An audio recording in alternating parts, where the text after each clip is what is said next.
엄밀한 일이라는 제목으로 우리가 말씀을 한번 생각해 보겠습니다. 이솝우화에 나오는 얘기입니다. 많은 모섬을 거느리는 여인이 있습니다. 그래서 이 여인은 그 모섬들을 굉장히 일을 많이 시켰습니다. 그래서 이 여인이 어떻게 일을 시켰느냐 한번 들어보시기 바랍니다. 이 여주인은 새벽에 닭 울음소리만 나면 날이 밝지 않아도 모섬들을 깨웁니다. 그리고는 그들에게 하루 종일 일을 시킵니다. 그러니까 그 삶의 시간이 얼마나 힘들고 공고하겠습니까? 그래서 이 모섬들이 생각을 합니다. 함께 모여서 의논을 한 거예요. 야, 우리가 이 힘들고 어려운 시간에서 어떻게 하면 벗어날 수 있을까라고 서로가 머리를 맞댑니다. 그리고는 한 가지 그 뜻을 정합니다. 뭐겠습니까? 예, 닭을 죽이는 겁니다. 새벽마다 자기들을 깨우는 이 닭을 죽이면, 그죠? 주인이 시간을 모르니까 아마 해 뜨면, 그죠? 우리가 일할 수 있는 좀 편안한 시간이 되지 않을까라고 여겼습니다. 근데 결과는 어떻습니까? 어떻게 됐을까요? 자기들과 전혀 다른 결과가 나옵니다. 시간 개념이 없잖아요. 그죠? 그러니까 닭 우는 소리가 그래도 여주인에게는 하루를 시작하는 시간이었는데 닭이 죽고 나니까 그 시간 개념이 사라지니까 어떻습니까? 더 일찍 깨우는 거예요. 그죠? 더 일찍 자기가 깨는 시간에 그렇게 이 모섬들을 깨우는 겁니다. 결국 자신들이 생각했던 것과 반대의 결과가 나오고 이전보다 더 고된 그런 시간들을 보내게 되는 겁니다. 그래서 어떻게 보면 자신들의 환경에서 벗어나려고 하는 그 꾀를 통해서 어떻습니까? 그 꾀에 자신들이 발목이 잡히는 그러한 일들을 보게 되는 것입니다. 그래서 우리가 사는 시간도 마찬가지인 것 같습니다. 우리의 한순간의 어리석음과 또는 여러 가지 생각들로 인해서 이와 같은 일들이 우리에게도 생겨날 수 있다는 것입니다. 그래서 오늘 우리는 불행의 씨앗이 왜 생기는가를 한번 생각해 보시면 결국 그 원인, 문제는 누구에게 있다는 겁니까? 나에게 있다라는 것입니다. 그러니까 우리 성도님들이 정말 하나님의 말씀 안에서 말씀을 붙잡고 그 말씀의 지혜로 살아갈 수 있는 삶이 되면 좋겠습니다. 그래서 우리의 생각이 아니라 하나님의 생각을 따라갈 수 있고 우리의 방법이 아니라 하나님의 방법을 따라갈 수 있는 그러한 믿음의 삶을 우리가 함께 살 수 있으면 참 좋겠습니다. 오늘 말씀을 한번 보시기 바랍니다. 예레미야가 시위대 뜰에 갇혔습니다. 그런데 그때 하나님의 말씀이 두 번째 임하였다라고 말씀합니다. 자, 이때는 이제 어떻습니까? 바벨론의 공격이 있을 때입니다. 곧 바벨론이 공격해서 이 성을 무너뜨리는 그 앞에 지금 예레미야는 그렇게 감옥에 갇혀 있습니다. 그런데 오늘 성경에서 하나님께서 말씀합니다. 크고 엄밀한 일을 내게 보이리라 라고 말씀합니다. 유다 백성의 악행으로 멸망한 예루살렘을 치료하십니다. 그리고 복과 평안을 베풀겠다라고 말씀합니다. 황폐한 유다 땅에 기쁨과 감사의 소리가 다시 들릴 것이다 라고 오늘 그렇게 약속하시고 있습니다. 자, 그러면 크고 엄밀한 일을 보려면 어떻게 해야 되느냐? 첫 번째는 부르짖을 때 보여주신다 말씀합니다. 1절에서 3절입니다.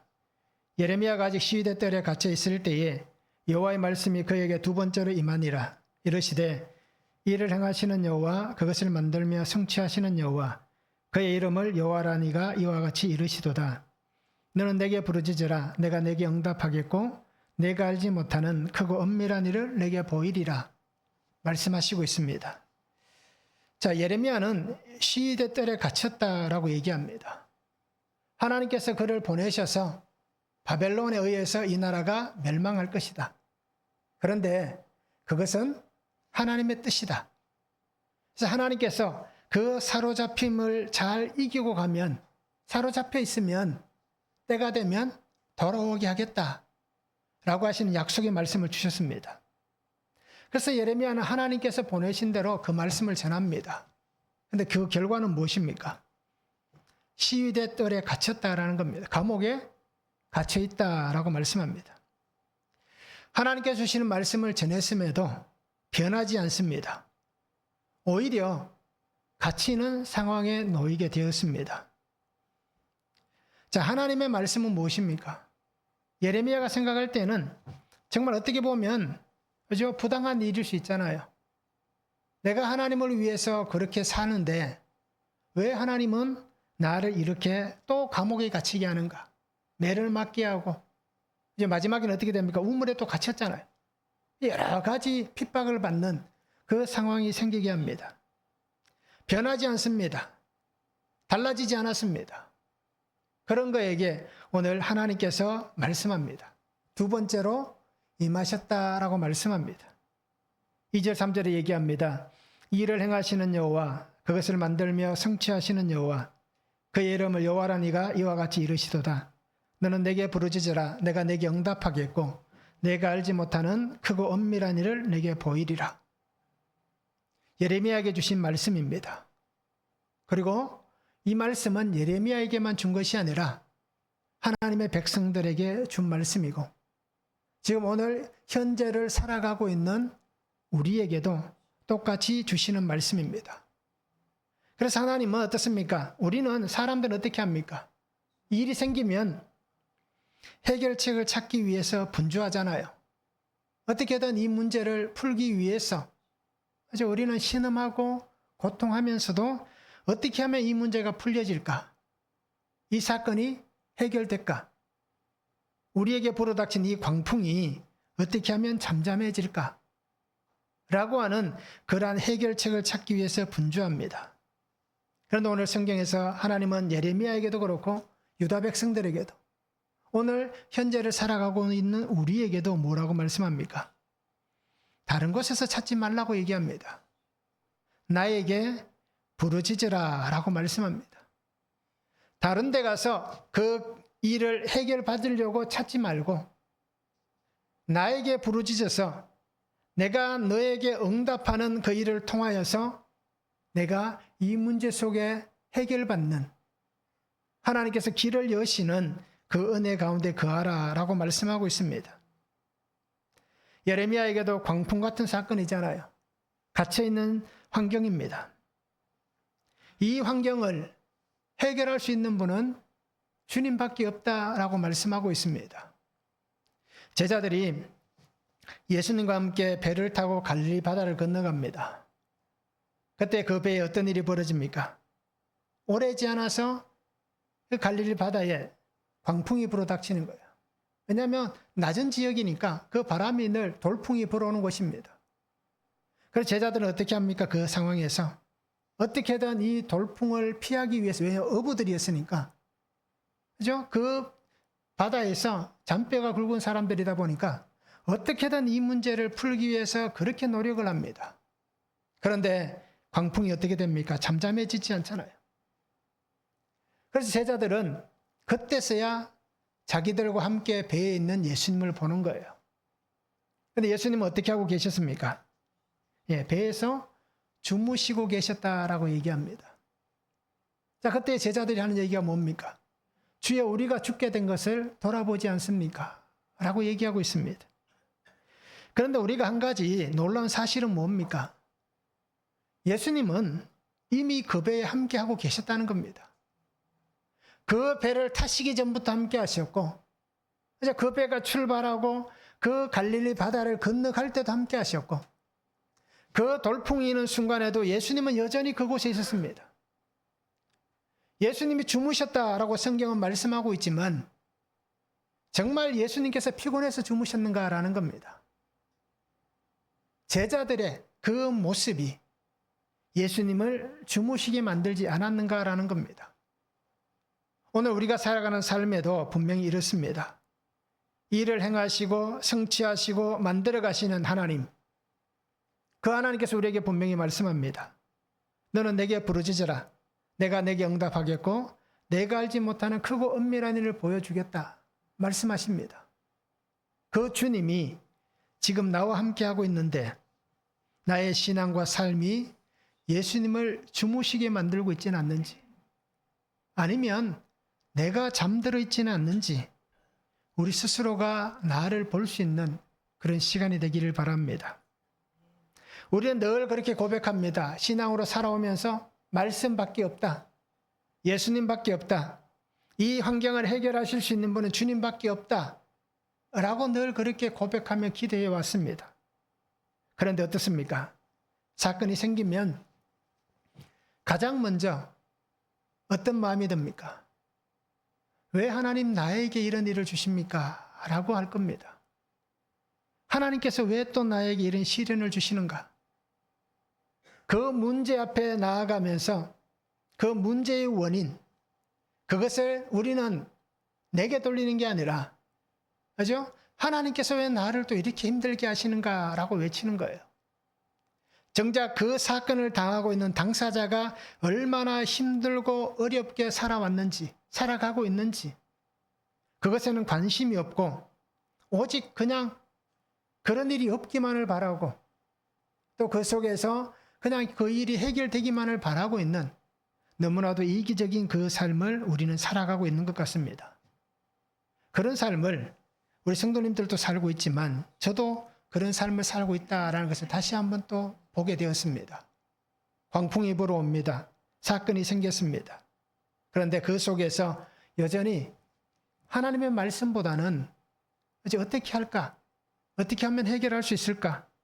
그것만 먼저 생각하고 있습니다. 그리고 우리가 살아가는 이 삶에서도 분명히 주님밖에 없습니다 라고 고백하고 있으면서도 어떻습니까? 우리 눈에 보이지 않으니까, 해결되지 않으니까, 또 주님께서 우리에게 말씀하시는 그 소리가 들리지 않으니 근심하고 염려하고 있는 것입니다. 제자들은 어떤 소리를 들었습니까? 예수님께서 너희 믿음이 어디 있느냐? 믿음이 적은 자들아 라고 예수님께서 제자들에게 말씀합니다. 그런데 그들에게는 예수님께서 하시는 말씀, 믿음이 어디 있느냐? 믿음이 적은 자들아 라고 하시는 그 말씀이 들렸습니다. 그런데 오늘 우리에게는 어떻습니까? 그 말씀조차 들리지 않는 거예요. 그 말씀이 보이지 않는 겁니다. 그러니 십자가에서 나를 위해서 죽으신 이 주님의 구속사가 보여지지 않고 들려지지 않는 것입니다. 그런 시간 속에 우리가 살아가고 있으니 염려하며 눈물로 하소연하지만 여전히 그 속에서 어떤 것도 보여지지 않는 그런 환경 속에 놓여 있다라는 것입니다. 그리고 우리가 주님께서 우리에게 말씀합니다. 크고 엄밀한 일을 내게 보여주겠다. 그 사건이 하나님께서 이루실 구원의 사건이다 라고 말씀해 주시고 있습니다. 이것이 우리가 들려져야 됩니다. 우리 가정에 있는 문제, 자녀들에게 있는 문제, 부부 안에 있는 문제, 형제들 안에 있는 문제, 또 직장에서나 사회 속에 있는 문제, 교회 안에서 성도들 간에 있는 그러한 문제들, 이 모든 것이 결국은 무엇이냐? 하나님께서 나를 구원하시기 위한 구원의 사건의 소리가 들리게 하시는 그 일이다라는 것입니다. 그래서 이 구속사의 소리가 들려져야만 우리가 주님을 만날 수 있고 주님을 볼 수 있고, 그래야 그때 우리에게 말씀하시는 내 믿음이 어디 있느냐 라고 하시는 그 말씀을 들을 수 있는 그런 삶이 될 수 있는 것입니다. 그 속에서 예수님께서 하신 일은 무엇입니까? 바람과 바다를 잔잔케 하셨습니다. 그 환경을 하나님께서 정말 해결해 주신 것입니다. 그리고 우리가 주님의 뜻을 구하고 기다리고 회복할 수 있는, 관계를 회복할 수 있는, 또 만남의 은혜 주시기를 구할 수 있는 그러한 우리의 삶이 될 수 있으면 참 좋겠습니다. 한번 적용해 보시기 바랍니다. 나는 지금 어디에 갇혀 있습니까? 내가 예레미야와 같이 갇혀 있는 시위대 뜰은 어디입니까? 한번 우리가 적용해 보시기 바랍니다. 그 상황에서 하나님께 부르짖어 기도해야 할 것은 무엇입니까? 나는 무엇을 기도해야겠습니까? 예레미야는 그 갇힌 상황에서도 하나님이 주신 그 백성들을 위해서 구하고 있습니다. 그러면 나는 이 갇힌 상황에서 하나님께 무엇을 부르짖어 기도해야 할 것인가? 우리가 적용해 보시면 좋겠습니다. 두 번째는 포로된 환경에서도 치료하시고 죄사함의 은혜를 주십니다. 4절에서 9절입니다. 이스라엘의 하나님 여호와께서 말씀하시니라. 우리가 이 성읍의 가옥과 유다 왕궁을 헐어서 갈대아인의 참호와 칼을 대항하여 사울이 하였으나 내가 나의 노여움과 분함으로 그들을 죽이고 그들의 시체로 이 성을 채우게 하였나니 이는 그들의 모든 악행으로 말미암아 나의 얼굴을 가리어 이 성을 돌아보지 아니하였음이라. 그러나 보라, 내가 이 성읍을 치료하며 고쳐 낫게 하고 평안과 진실이 풍성함을 그들에게 나타낼 것이며 내가 유다의 포로와 이스라엘의 포로를 돌아오게 하여 그들을 처음과 같이 세울 것이며 내가 그들을 내게 범한 그 모든 죄악에서 정하게 하며 그들이 내게 범하며 행한 모든 죄악을 사할 것이라. 이 성읍이 세계 열방 앞에서 나의 기쁜 이름이 될 것이며 찬송과 영광이 될 것이요 그들은 내가 이 백성에게 베푼 모든 복을 들을 것이요 내가 이 성읍에 베푼 모든 복과 모든 평안으로 말미암아 두려워하며 떨리라 말씀합니다. 자, 하나님의 말씀을 듣지 않던 백성들은 어떻게 합니까? 바벨론이 지금 공격하고 있습니다. 그러면 우리보다 강한 군대가 공격하면 어떻게 합니까? 어떻게든 그죠? 나라를 지키기 위해서, 생명을 지키기 위해서 발버둥을 칠 거예요. 근데 하나님께서 하셨던 말씀은 무엇입니까? 그냥 바벨론에 항복하라는 겁니다. 바벨론을 세워서 하나님이 너희를 치시는 것은 너희 죄로 인한 하나님의 방법이란 겁니다. 그리고 그 속에서 하나님께서 너희를 다시 회복시켜 가기 위해서, 거룩한 하나님의 택한 백성으로 세워가기 위해서 하나님이 사용하시는 하나님의 거룩한 은혜의 사건이다 라고 말씀하고 있습니다. 그런데 유다는 어떻게 합니까?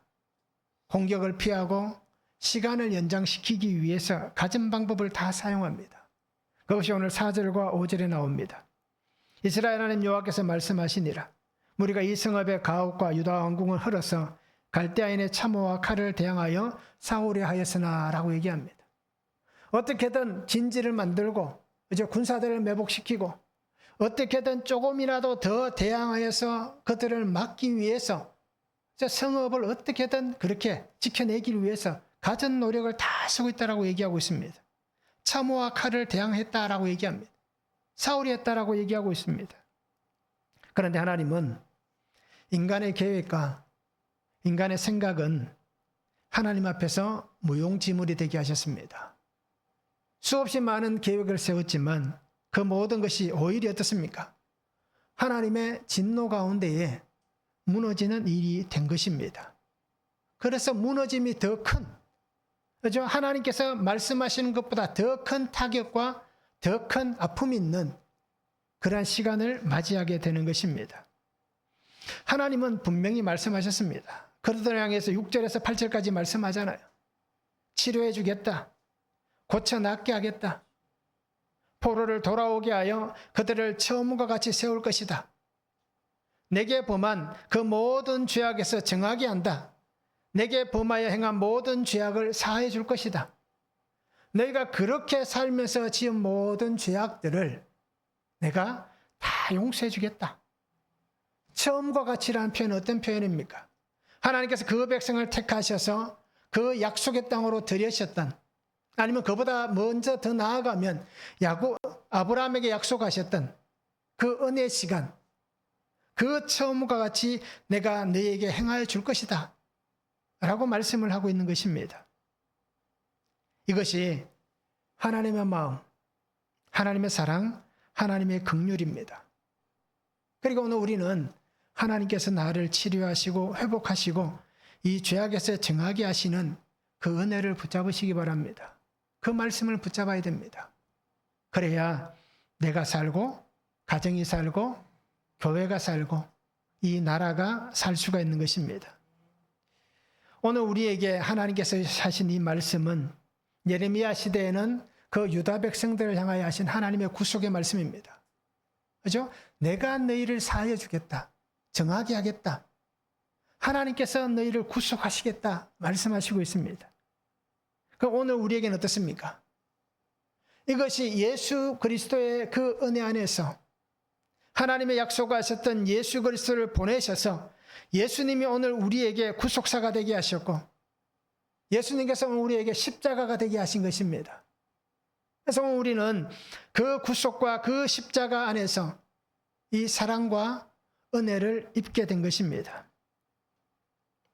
오늘 하나님은 나를 십자가의 긍휼, 그 십자가의 사하심, 그래서 나를 하나님의 자녀로 이 시간 하나님 안에서 삶을 회복시켜 가실 것입니다.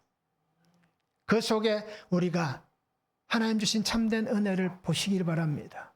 지금은 보이지 않을 수도 있습니다. 지금은 우리가 정말 희미해서 붙잡을 수 없을 것 같을 수도 있습니다. 그런데 하나님은 분명히 우리에게 약속하셨습니다. 십자가의 주님께서 그 길을 가시면서 그 피를 흘리시면서 우리에게 이 은혜의 말씀을 분명히 해 주신 것입니다. 여러분, 우리 성도님들이 내 삶에 지금 모든 것들이 포로된 환경이 있다 할지라도 감당할 수 없는 그 광풍의 사건 속에 있다 할지라도 하나님께서 하나님의 은혜 안에 세워가시는 십자가의 구속의 역사 안에서 나를 세워가신 그 놀라운 은혜를 붙잡고 주님 안에서 정말 참된 기쁨과 이 사랑 안에 거할 수 있는 삶이 되면 참 좋겠습니다. 한번 적용해 보시기 바랍니다. 심판의 사건에서도 인간적인 방법과 힘으로 상황을 극복하려고만 하지는 않습니까? 어떻습니까? 우리에게는 사건이 왔습니다. 여전히 인간적인 방법, 인간적인 힘, 그것을 가지고 이 모든 것을 극복하려고 하고 있지는 않은지 우리가 한번 적용해 보시기 바랍니다.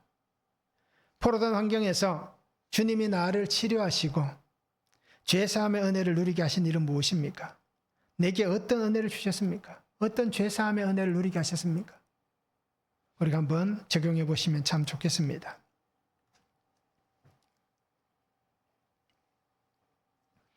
세 번째 크고 엄밀한 일은 기쁨과 감사의 소리, 하나님의 영원하신 은혜의 약속의 소리를 듣게 될 것입니다. 10절에서 13절입니다. 여호와께서 이와 같이 말씀하시니라. 너희가 가리켜 말하기를 황폐하여 사람도 없고 짐승도 없다 하던 여기 곧 황폐하여 사람도 없고 주민도 없고 짐승도 없던 유다 성읍들과 예루살렘 거리에서 즐거워하는 소리, 기뻐하는 소리, 신랑의 소리, 신부의 소리와 및 만군의 여호와께 감사하라. 여호와는 선하시니 그 인자하심이 영원하다 하는 소리와 여호와의 성전에 감사제를 드리는 자들의 소리가 다시 들리리니 이는 내가 이 땅에 포로를 돌려보내어 지난 날처럼 되게 할 것임이라. 여호와의 말씀이니라. 만군의 여호와께서 이와 같이 말씀하시니라. 황폐하여 사람도 없고 짐승도 없던 이곳과 그 모든 성읍에 다시 목자가 살 곳이 있으리니 그의 양떼를 눕게 할 것이라. 산지 성읍들과 평지 성읍들과 네겝의 성읍들과 베냐민 땅과 예루살렘 사명과 유다 성읍들에서 양떼가 다시 계수하는 자의 손아래 지나리라. 여호와께서 말씀하시니라. 사람들은 얘기합니다. 저 유다 땅 살 수 없는 땅이다. 이제 더 이상 예루살렘에서는 살 수 없다. 성이 무너졌고 하나님께서 황폐하게 만들었으니 이제는 누구도 살 수 없다. 그곳에서 만약에 살면 똑같은 일 속에 멸망의 자리에 있을 것이다 라고 얘기를 합니다. 이미 그 땅은 멸망했다. 그 땅은 버림받았다. 그 소리가 가득합니다.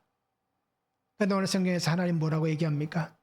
사람도 없고 짐승도 없던 이 황폐한 땅이지만 이 유다 성읍과 예루살렘 거리에 하나님께서 어떻게 하십니까? 즐거워하는 소리가 있을 것이다. 기뻐하는 소리가 있을 것이다. 신랑의 소리, 신부의 소리가 있을 것이다. 하나님께 만군의 여호와께 감사하라 하는 소리가 있을 것이다. 여호와는 선하시니 그 인자심이 영원하다 하는 소리가 있을 것이다. 여호와의 성전에 감사제를 드리는 자들의 소리가 다시 들릴 것이다. 내가 이 땅을 포로를 돌려보내어서 내가 지난 날처럼 할 것이다 라고 그렇게 말씀을 하고 있습니다. 하나님은 다시 돌아오게 할 것이다. 이 크고 은밀한 일을 준비하고 있다 말씀합니다. 실제로 어떻습니까? 우리가 성경에서 보았잖아요. 역사적으로 보았습니다. 고레스 왕 원년에 하나님께서 그 일들을 행하시는 겁니다. 그리고 무너졌던 성전이 세워지고 무너졌던 예루살렘이 세워집니다. 그 놀라운 일들을 하나님께서 오늘 그렇게 약속하신 겁니다. 그 기쁨의 소리가 그곳에서 넘쳐날 것이다 라고 말씀하고 있습니다. 약속의 땅이 다시 회복될 것이고 하나님의 백성들이 그 약속 안에서 기뻐하고 하나님께 감사의 영광을 올려드릴 것이다. 그래서 어떤 일이 벌어집니까? 예루살렘 성전을 다시 중건하고 성벽을 재건한 다음에 이스라엘 백성들이 어떻게 합니까? 아침부터 저녁까지 다 모여서 하나님을 찬양하는 일이 일어납니다. 그래서 우리가 알듯이 그 에스라의 선지자가 학사지요. 에스라가 말씀을 선포할 때에 온 백성이 다 모여서 그렇죠? 하루 종일 하나님을 찬양하고 하나님께서 우리에게 이런 일을 행하셨습니다 라는 하나님께 영광을 올려드리는 소리가 그 땅에 울려 퍼지는 그 날의 복도 하나님께서 준비하고 계시는 것입니다. 오늘 우리가 삶을 살아갑니다. 삶을 살아가면서 오늘 우리 성도님들이 주님과 함께 살아가시기 바랍니다. 오늘 우리의 환경이 어떠합니까? 그 환경에서 기쁨의 소리가 있기를 원합니다. 감사의 소리가 있기를 원합니다. 은혜와 찬양의 소리가 넘치는 그런 삶이 되기를 원합니다. 왜 그렇게 살아야 되느냐? 베드로전서 1장 23절에 말씀합니다. 너희가 거듭난 것은 썩어질 씨로 된 것이 아니요 썩지 아니할 씨로 된 것이니 살아있고 항상 있는 하나님의 말씀으로 되었느니라. 왜 우리가 그렇게 기쁨 가운데 살아가야 되느냐? 우리에게 있는 이 환경은 도저히 정말 웃을 수 없고 그렇죠? 감사할 수 없고 그런 상황임에도 왜 우리가 하나님의 그 은혜 안에 살아야 되고 그것에서 하나님을 찬양하며 살아야 되느냐? 하나님의 영원히 살아있는 그 말씀이 나의 안에 있기 때문입니다. 우리가 거듭난 것은 썩어질 씨로 된 것이 아니하고 썩지 아니할 씨, 예수 그리스도의 그 씨앗으로 오늘 우리가 거듭났기 때문에 그 생명의 말씀이 오늘 나에게 있기 때문에 우리가 그 은혜 안에 살아가는 삶이 되길 바랍니다. 힘들어도 찬양할 수 있고 힘들어도 말씀을 묵상할 수 있고 또 그 말씀을 붙잡으면서 오늘 하나님께서 나에게 주시는 말씀은 무엇인가? 이 말씀이 내게 들려지고 그 말씀을 붙잡아야만 내가 살 수 있다라는 그 고백으로 우리가 하나님 앞에 있는 그런 삶이 되기를 원합니다. 세상 속에 우리가 흔들리지 않고 세상 속에 흘러가지 않기를 바랍니다. 그래서 날마다 나를 살리신 생명의 씨앗이 나의 속에 있으니 나를 살리시는 이 생명의 씨앗으로 인해서 오늘 우리 성도님들이 살아나고 저도 살아나고 우리 모두가 함께 살아날 수 있는 그런 복된 삶이 될 수 있기를 원합니다. 그래서 주의 말씀만 붙잡으시기 바랍니다. 복음의 신실한 정인의 삶을 우리가 함께 살았으면 참 좋겠습니다. 한번 적용해 보시기 바랍니다. 나는 일어나는 모든 상황 속에서 말씀을 붙잡고 있습니까? 어떻습니까? 나는 말씀을 잘 붙잡고 있는지 한번 적용해 보시길 바랍니다. 오늘 나에게 들리는 소리는 무엇입니까? 나는 어떤 소리를 듣고 있습니까? 어떤 소리를 듣고 있는지, 내가 어떤 소리, 지금 나에게 들리는 소리가 무엇인지 우리가 한번 적용해 보시면 좋겠습니다. 우리의 인생에 하나님께서 칼이 있게 하시고 기근이 있게 하시고 전염병 같은 재앙이 있게 하십니다. 그런데 그 칼과 전염병 같은 재앙은, 이 기근은 죽음의 심판이 아닙니다. 오늘 우리가 하나님 앞에서 회개하고 하나님 앞에 돌아오게 하시려는 하나님의 돌이키시는 원래의 자리로 돌아오게 하시는 하나님의 사랑입니다. 그러니까 내게 이 칼이 있고 기근이 있고 전염병이 있다 할지라도 우리가 주님을 원망하지 않고 이것이 하나님이 나를 사랑하시는 사랑이구나 라는 것을 우리가 깨달을 수 있기를 원합니다. 언약을 깨트린 그 삶은 내가 살아가는 삶입니다. 그리고 우리는 언약을 깨트린 나에게 하나님께서 예수님의 십자가 사랑으로 그 은혜 안에 나를 찾아와 주시고 회복하시는 그 은혜를 붙잡으시기 바랍니다. 그래서 나를 다시 살리셔서 하나님의 아버지의 자녀로 살아가게 하는 이 삶이 되게 하시는 주님만 붙잡고 우리가 일어설 수 있기를 원합니다. 그래서 나를 향하신 아버지의 크고 놀라운 이 사랑, 이 일, 크고 은밀한 이 일, 예수님의 구속의 은혜입니다. 예수님의 구속의 사랑입니다. 그러기에 우리가 이 은혜와 사랑 안에서 살아가시기 바랍니다. 이 삶을 살아가면서 매일매일 예수 그리스도의 그 구속사의 말씀이 내게 역사하시는 그 복을 누리시기를 주님의 이름으로 축원합니다. 사랑의 아버지 하나님, 오늘도 우리에게 주시는 말씀을 바라봅니다. 주의 은혜 안에 거하게 하시고 주의 능력 안에 거하게 하여 주시옵소서. 아버지 하나님, 옥에 갇히는 일이 또 생깁니다. 예수님과 함께 바다를 건너지만 그 광풍이 불어닥칩니다. 아버지, 우리가 살아가는 삶에 감당할 수 없는 너무나도 힘들고 어려운 일이 생겨납니다. 그러나 그때에 우리가 무너지지 않게 하시고 사탄이 원한 것 같이 넘어져서 신음하고 고통하고 아버지 하나님 원망하고 불평하는 인생이 아니라 매일 나에게 주시는 말씀을 붙잡음으로 그 사건 속에 구속의 주님이 내게 보여지고 들려지고 만나지는 하나님의 놀라운 은혜 역사를 이루어 주시옵소서. 그래서 나를 살리시는 하나님의 말씀이 오늘 예레미야가 그 감옥 속에서 듣게 하시고 또 그 말씀이 유다 백성들이 듣게 하시고 오늘 지금 나에게 들려주셔서 내가 듣기를 원하시는 하나님의 이 구속의 놀라운 역사 속에 살아가게 하시고 날마다 주와 동행하며 말씀이 나의 길을 인도하는 빛이 되고 등이 되는 하나님의 거룩한 역사가 일어나게 하여 주시옵소서. 온전히 하나님 주의 그 사랑, 그 은혜 안에 살며 날마다 주의 말씀으로 주의 길을 걸어가는 귀한 삶이 되도록 축복하여 주시옵소서. 감사를 드리며 예수 그리스도의 이름으로 기도하옵나이다. 아멘.